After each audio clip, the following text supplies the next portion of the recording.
Halo, halo, Bung Rocky. Banyak yang tanya ke saya. Ini kelihatannya Bung Rocky Gerung makin akrab nih dengan Pak Luhut ya. Sampai sampai peluncuran bukunya Pak Luhut aja Bung Rocky diundang gitu.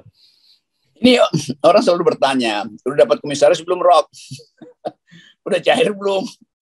Kan selalu orang mencurigai itu. Padahal saya diundang memang untuk membahas buku itu. Dan saya kasih poin saya, karena saya kenal yang bikin buku itu Kartini Syahrir yang adalah adiknya Pak Luhut. Saya deket banget dengan Ker, kita panggil Ker, karena suaminya teman baik saya, teman debat Dr. Syahrir itu. Yeah. Itu lingkungan yang saya akrabi. Lalu orang menganggap bahwa Rock jadi ini nggak ada hubungannya dengan saya datang ke Luhut, mengundang Luhut waktu itu. Saya datang ke Luhut hari ini, kemarin itu, karena diundang oleh Ibu Kartini yang adalah sahabat saya tuh. Dan di situ ada kabinetnya, mungkin sepertiga kabinet ada di situ. Ya tetap aja saya kasih kritik. Bahkan saya sebut bahwa saya mengusulkan agar kan pembawa acara tanya ke saya, Pak Luhut itu kalau disebut dengan satu kata apa, Pak Rocky?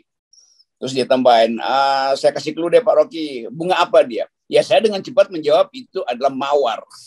Lalu orang tepuk tangan, lalu saya tambahkan, tapi mawar yang berduri loh, mawar tuh setiap mawar ada durinya tuh. Kan ada lagunya tuh Poison itu kan, every rose has its thorn. Begitu. Tapi Pak Luhut dia ketawa-ketawa aja. Dan mungkin dia tahu bahwa ya kelakuan saya memang nggak bisa diubah tuh dalam soal membuat satira kan. Tapi itu betul-betul percakapan biasa aja. Ada banyak menteri di situ dan saya usul pada Pak Luhut. Terus pertanyaan kedua, apa usulan buat Pak Luhut? Saya bilang karena Pak Luhut pemegang tongkat Musa, maka dia selalu punya jalan. Maka secara konkret saya usulkan harus ada di 3 semester terakhir Pak Jokowi semacam public lecture. Jadi kuliah umum dari setiap menteri itu. Bisa dipilih beberapa menteri utama. Supaya ada percakapan di ujung legasi pemerintahan Pak Jokowi. Nah saya usulkan Pak Luhut bicara pertama, lalu Pak Mahfud bicara kedua, dan seterusnya itu kan. Lalu orang tanya, wartawan tanya ke saya bilang, saya akan moderatori, karena saya yang paling paham mereka semua tuh. Kira-kira begitu tuh. Lalu ya muncul joke baru lagi di situ. Orang tanya kenapa cuma yang ada di sini yang Pak Rocky usulkan. Ya dengan spontan saya bilang karena cuma yang di sini yang punya otak. Cuman menteri-menteri yang hadir di situ. Jadi saya biasa mempermainkan suasana supaya jadi akrab. Tetapi di belakang itu tentu ada kalkulasi bahwa kekuasaan Pak Jokowi tidak mungkin lagi untuk dilanjutkan tanpa kritik dari oposisi itu. Jadi poin penting saya membawa suara oposisi di situ. Iya ya. Tapi bagus juga sih sebenarnya sekarang, artinya Anda mulai pintu-pintu yang tadinya tertutup buat Anda mulai terbuka. Ini saya nggak sebutkan perguruan tinggi negerinya ya. Satu hari kita diundang lewat saya bahwa diundang Pak Ersu dan Pak Rocky ke sana mahasiswanya gitu. Saya tanya, ini karena universitas negeri. Anda yakin mau undang Rocky Gerung? Kenapa Pak? Ya kan selama ini nggak boleh masuk. Oh, kemudian saya suruh tanya dulu. Kemudian dia tanya, kami udah tanya rektor, boleh Pak? Katanya. Oh saya mikir-mikir, tumben ini Rocky Gerung boleh masuk ke perguruan tinggi negeri. Itu perubahan banyak, dan ini banyak undangan dari universitas negeri, dari Bengkulu, bahkan dari Tasikmalaya Universitas Negeri, kan banyak universitas negeri yang akhirnya mengundang tuh. Ya mungkin itu yang disebut sebagai ini cocktail effect, bukan cocktail effect nih. Jadi kita akan pesta cocktail karena nggak ada lagi alasan orang atau aparat daerah itu mencegah saya, apalagi rektor. Saya nggak ada problem. Saya udah ketemu dengan orang yang paling berbahaya dianggap di Indonesia karena powernya besar, itu Luhut Binsar Panjaitan. Dan Pak Luhut saya udah kasih tahu tuh, juga Pak Mahfud MD saya kasih tahu, saya dilarang tuh bicara-bicara di kampus negeri. Loh kenapa begitu kan? Di depan kami aja Pak Rocky kritik kok, kenapa rektor baper? Kan itu masalahnya tuh. Jadi blessing in disguise, jangan lagi tuh kalau saya diundang mahasiswa, rektor, denger ya, jangan halangi saya, saya lapor langsung ke Pak Luhut dan Pak Mahfud. Itu janji saya, dan itu perjanjian kami dengan 2 menteri utamanya Pak Jokowi. Iya. Tapi kan kemarin beberapa waktu Anda sempat dilarang di sebuah kampus dan mahasiswa tetap ngotot dan menggelar di luar kampus gitu, dan kalau nggak salah gubernurnya malah dukung gitu ya, Bung Rocky ya. Iya, jadi beberapa tempat begitu tuh, di Mataram begitu. Jadi percuma juga si rektor larang, karena saya bisa kasih kuliah di atas gunung, saya bisa kasih kuliah di pinggir sungai, tapi jangan minta saya kasih kuliah di gorong-gorong. Nah, itu susah tuh. Oke, nah bagian yang santainya kita udah ngomongin. Sekarang bagian yang serius. Ini seperti sudah kita duga, nggak terlalu terkejut. Akhirnya pejabat gubernur DKI itu nanti kan tanggal 16 Anies akan dilepas ya. Saya sudah bacain undangannya ini.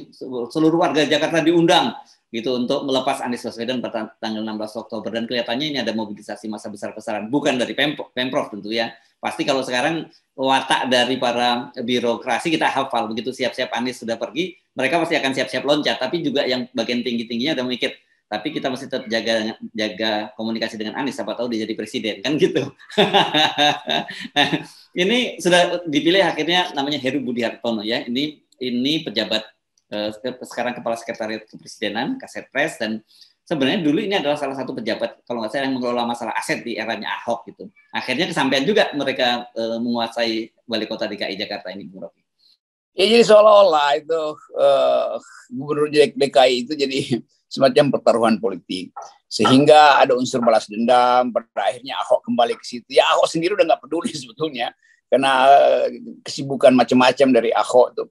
Tetapi kita tetap lihat bahwa desain untuk menggusur Anies itu tetap jalan perlahan-lahan tuh. Dan kita mesti anggap bahwa ini adalah operasi istana tuh. Nah, buruknya istana, dia langsung perlihatkan kontrasnya begitu Anies di akhiri jabatannya lalu diganti orangnya Ahok kan. Dia buat apa itu? Karena sebaiknya netral aja tuh. Kasih aja misalnya wakil beberapa pejabatnya Anies itu meneruskan. Walaupun bukan Anies, tapi kan orang lihat oke, ada continuity juga tuh. Anies sudah enggak, tetapi jabatan itu tidak dialihkan pada pada kelompok yang anti Anies kan. Pikiran publik kan begitu. Jadi kurang indah sebetulnya kalau suksesi itu di dalamnya masih ada sentimen, masih ada dendam itu. Itu masalahnya. Dan orang justru akan mengeluhkan Anies, bahwa Anies disolomi lagi itu. Karena diperlihatkan cara mengganti Anies yang dianggap berlebihan sih, kenapa mesti orangnya Ahok yang gantiin itu. Jadi soal-soal begituan. Walaupun mungkin Pak Budi itu orang teknokrat aja, tetapi sentimen publik udah terbentuk bahwa Anies digusur pasti orang Ahok yang masuk. Ya. Ini rupanya Pak Jokowi ini nggak kenal frasa yang digunakan oleh Anies yang kemarin disebut discontinuity dan change gitu. Continuity dan change. Jadi justru discontinuity dan change sekarang. Ya itu. Jadi mungkin juga Pak Jokowi nggak sampai ke situ, tapi orang baca bahasa tubuh Pak Jokowi. Tentu Pak Jokowi menginginkan. Kan dulu diinsinuasikan Gibran akan masuk ke situ tuh. Terus saya tanya sama Gibran, kamu mau nggak berpolitik? Enggak lah.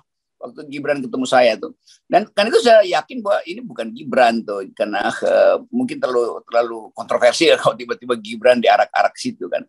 Kan banyak partai juga yang menginginkan Gibran jadi gubernur. Tapi anak ini bukan anak ini karena saya anggap dia wali kota, Mas Wali Kota. Wali kota ini mungkin berpikir dia milenials yang sebaiknya masuk di dalam cara berpikir milenials. Karena itu dia terangkan ke saya, bercerita dia lagi bikin semacam science park, taman ilmu pengetahuan di Solo. Lalu saya dukung, ya mending di situ, mending di Solo daripada masuk Jakarta lalu jadi kontroversi lagi gitu. Jadi pembicaraan semacam ini mungkin dibaca oleh publik sebagai upaya mengendalikan DKI, karena itu langsung ditaruh seseorang yang mengerti aset-aset DKI itu. Nah, di situ orang akan berpikir, itu pasti akan ada kerjasama lagi dengan oligarki. Padahal sebetulnya udah nggak boleh bikin keputusan karena statusnya ada PLT. Tapi 2,5 tahun PLT itu kan mau ngapain kalau nggak ada transaksi perpanjangan izin lah, relokasi segala macam kan tetap DKI ini adalah bunga yang akan dikerubuti oleh lalat-lalat oligarki, bukan kumbang ya, lalat. Jadi kan ini sekarang ini jelas dia orangnya Ahok dan juga orangnya Pak Jokowi dong, karena kemudian kan dia ditarik ke istana gitu ya. Ini kan semacam di rescue gitu, diselamatkan ke istana, dan sekarang kemudian situasinya aman dikembalikan lagi ke sana dengan cara yang sebenarnya banyak orang persoalkan ini kan atas dasar apa seseorang itu kemudian tiba-tiba jadi PLT sampai 2,5 tahun itu. Kan kita tahu bahwa jabatan gubernur ini adalah jabatan publik appointee, bukan ini kan elected, bukan appointee. Ya itu, jadi masalah etika politik, ini ibu kota. Ibu kota itu aset bisnis, aset politik, aset bisnis, dan akses politik itu kental sekali nuansanya itu. Dan itu sebenarnya nggak boleh DKI itu dipimpin oleh orang yang nggak punya legitimasi kan. Kan Pak Budi itu tidak ada legitimasi, itu nggak pernah kedengaran bahwa beliau itu memimpin satu bidang yang dimensi politiknya tinggi, kuat sekali. Nah sekarang dimasukkan di situ. Jadi dianggap istana menyelundupkan kembali kepentingan Ahok di situ. Walaupun Ahok sebetulnya nggak lagi terlibat. Tapi kan mau dikasih kesan begitu. Jadi akses bisnis itu tetap akan ada di bawah pengawasan istana. Karena yang dimasukkan di situ adalah petugas istana. Kan dianggap begitu kan.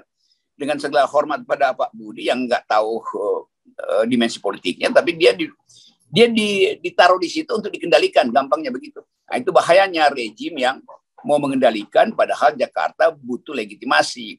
2,5 tahun itu berbahaya sekali kalau orang yang memimpin Jakarta tidak dipilih oleh rakyat Jakarta.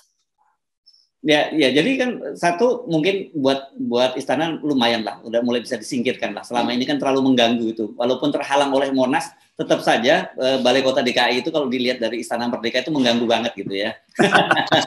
ini gajah di pelupuk mata ini, Bung Rocky kalau ibaratnya itu. Yang kedua tentu saja dengan langsung selain bisa menyingkirkan itu dan bisa dikontrol langsung sekarang ini Ibu Kota DKI gitu. Yang nanti jadi paradoks kalau Anies terpilih jadi presiden, lalu Anies mengunjungi bekas kantornya, lalu dia melintas Monas menuju Merdeka Utara, dari Merdeka Selatan ke Merdeka Utara. Jadilah Monas Fashion Week, di mana Anies walking di situ, catwalking di situ. Nah ini soal-soal yang rada konyol. Kalau kan kita tahu permainan untuk menyingkirkan Anies masih jalan terus. Dan sangat mungkin memang Anies nggak dapat tiket. Nah kalau nggak dapat tiket, orang akan hitung social unrest-nya seberapa besar. Karena saya baca tuh dukungan pada Anies itu udah gila-gilaan. Udah kadang-kala udah absurd. Setiap hari saya bisa dapat 30 undangan untuk datang ke relawan deklarasi Anies. Saya bilang nggak bisa begitu kan. Kita tetap ingin Anies itu diuji. Kalau dideklarasikan ya udahlah. Tapi kalau nggak ada ujian publik, ujian etis itu juga berbahaya buat Anies. Jadi sebaiknya mereka yang mendeklarasikan Anies itu bikin forum akademis, bikin forum untuk menguji gagasan itu, bukan sepakat. Sekedar ikut arus tiba-tiba deklarasi itu ngapain itu? Kan Anies udah ada di dalam wilayah yang nggak mungkin dibatalkan kepemimpinan dia, atau elektabilitasnya kan nggak bisa dibatalkan. Yang bisa dibatalkan kalau dicarikan kasus, dan itu yang lagi dikerjakan oleh KPK. Ya. Saya juga kemarin melihat ada satu video ya, bagaimana ada warga dari Kalimantan Selatan kalau tadi tidak salah, dia sudah menyiapkan bus besar di branding itu, Mercedes-Benz lagi bisnya itu di brandingkan Anies, dan bisnya itu dikirim ke Jakarta. Wah, saya kira kalau udah mulai voluntary begini, ini bagus. Saya kira di satu sisi artinya Anies bisa menghindari jebakan yang kita bahas kemarin dari sisi oligarki, kalau kemudian muncul voluntary dari masyarakat, kesukarelaan dari masyarakat semacam itu. Ini pertama kali voluntarisme itu dilihat otentik. Kan kita tahu ya mungkin Anies nggak punya dana lah atau belum punya dana tuh. Tapi euforia rakyat udah terjadi, itu nggak bisa dibendung lagi itu. Yang berbahaya kalau euforia itu berkumpul di depan KPK, lalu terjadi ya pasti akan ada konflik sosial di situ, atau gerak-gerik yang dianggap sebagai itu disponsori oleh kelompok-kelompok tertentu, lalu rusak lagi nama Anies kan bisa terjadi di situ kekacauan kecil dan langsung dilabelkan pada kelompok-kelompok tertentu. Kita pakai aja istilah kelompok-kelompok tertentu. Itu bahayanya tuh. Jadi teman-teman yang juga meminta saya untuk hadir dalam deklarasi Anies, tolong pertimbangkan itu. Bukan saya menolak, tapi bagian-bagian itu justru euforia yang berlebihan itu bisa membahayakan Anies. Sebetulnya begitu. Tapi saya nggak akan larang, semakin banyak orang dukung Anies bagus. Tapi euforianya harus diwujudkan dalam bentuk percakapan politik bermutu. Karena Anies didesain untuk menjadi pemimpin dengan pikiran dan dengan konsep dan dengan integritas. Nah, kalau mobilisasi itu tunggu aja nanti masa kampanye kan. Ya. Sepakat. Dan saya kira itu berlaku bukan tidak hanya buat Anies ya, buat semuanya saja. Semua calon-calon presiden juga kita akan selalu menyebutkan seperti itu. Uji dulu etikabilitasnya, kemudian intelektualitas, kemudian kapabilitas, dan yang berikutnya baru elektabilitas gitu ya. Nah, itu poinnya. Jadi sebaiknya para relawan Anies itu belajar bagus supaya bisa jadi jurkam yang bermutu itu. Yes. Karena kita tidak menghendaki politik itu sekedar adu massa, itu biasa aja itu. Itu adu uang juga nggak boleh lagi. Jadi adu gagasan, karena itu para relawan dan juru bicara Anies itu mesti masuk dalam semacam sekolah politik, kurikulum untuk betul-betul siap berdebat dengan lawan politik. Dan masa itu kan tinggal bonus aja kan. Kita ingin demokrasi itu tumbuh dalam pertengkaran akademis. Itu yang selalu diinginkan oleh FNN. Yes, dan karena itu kita tetap kawal dengan 0%. Nah, itu dia tuh, 0 is 0. Thank you, Rocky. Oke.